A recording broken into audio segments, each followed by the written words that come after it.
پاکستان میں آخر گاڑیاں اتنی مہنگی کیوں ہیں؟ اس زمانہ میں گاڑی ضرورت بھی ہے اور شوق بھی۔ نئے ماڈل کی گاڑی کسے پسند نہیں ہے؟ صارفین کی ایک بڑی تعداد ہر نیا آنے والا ماڈل خریدتی ہے اور پرانی گاڑی گھاٹے پر بیچ دیتی ہے، صرف اس لیے کہ معاشرے میں ان کی ناک رہے۔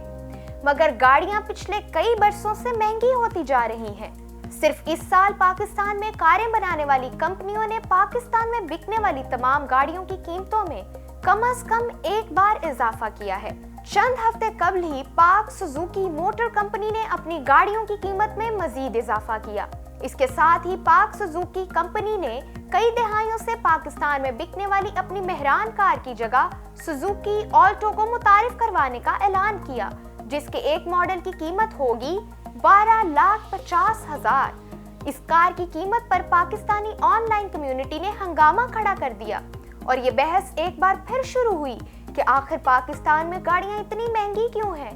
مگر اس سوال کا جواب دینے سے قبل ایک نظر اس ٹیبل پر ڈالتے ہیں۔ اس ساری صورتحال سے ایک بات واضح ہوتی ہے کہ پاکستان میں 1300 سی سی سے نیچے گاڑی میں ورائٹی نہ ہونے کے برابر ہے، یعنی 800 سی سی سے نیچے 2 کاریں اور 1000 سی سی سے نیچے 3 کاریں دستیاب ہیں، اور ان میں سے یہ ساری کاریں ایک ہی کمپنی یعنی پاک سوزوکی موٹرز بناتی ہے۔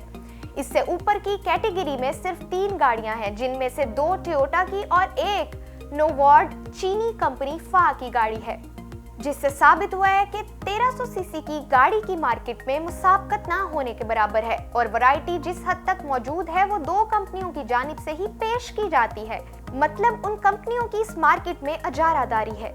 اب ہم چلتے ہیں اپنے اصل سوال کی جانب کہ کیا واقعی پاکستان میں گاڑیاں مہنگی ہیں، اور اگر واقعی مہنگی ہیں تو ایسا کیوں ہے؟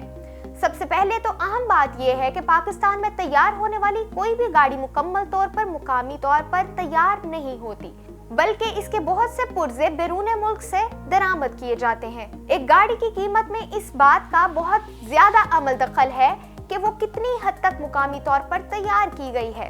گاڑی کی قیمت میں کیا شامل ہوتا ہے، اب آپ کو بتاتے ہیں کہ پاکستان میں گاڑیاں فروخت کرنے والی ایک بڑی ڈیلرشپ کے مالک نے غیر ملکی خبر رساں ادارے کو بات کرتے ہوئے بتایا کہ پاکستان پہنچنے سے پہلے ہی ایک گاڑی پر 30% اخراجات اٹھ چکے ہوتے ہیں، جو اس کی پارٹس کی کٹ، جسے CKD کٹ کہتے ہیں، اس پر اٹھتے ہیں۔ اس کے بعد 34% کے قریب اخراجات گاڑی پر مختلف ٹیکس اور ڈیوٹیوں کی شکل میں لگتے ہیں۔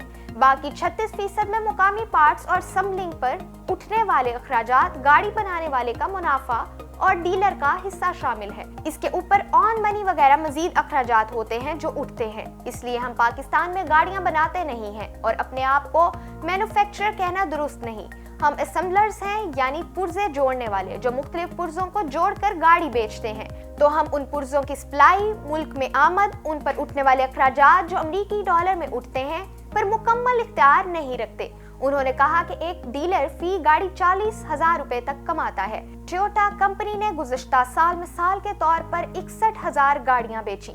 کمپنی کا سالانہ منافع کمپنی کی جانب سے دی جانے والی رپورٹس کے مطابق 18 ارب روپے بنا۔ اس میں سے 1 ارب ہم پرزوں کی فروخت کی مد میں نکال دیں، باقی کے 17 ارب روپے بچتے ہیں۔ اس حساب سے فی گاڑی کمپنی نے 27,000 روپے کے قریب منافع کمایا۔ اسی لیے گاڑیاں تیار کرنے والے پاکستان میں سب سے زیادہ ٹیکس کی مد میں ادائیگی کرنے والے ہیں۔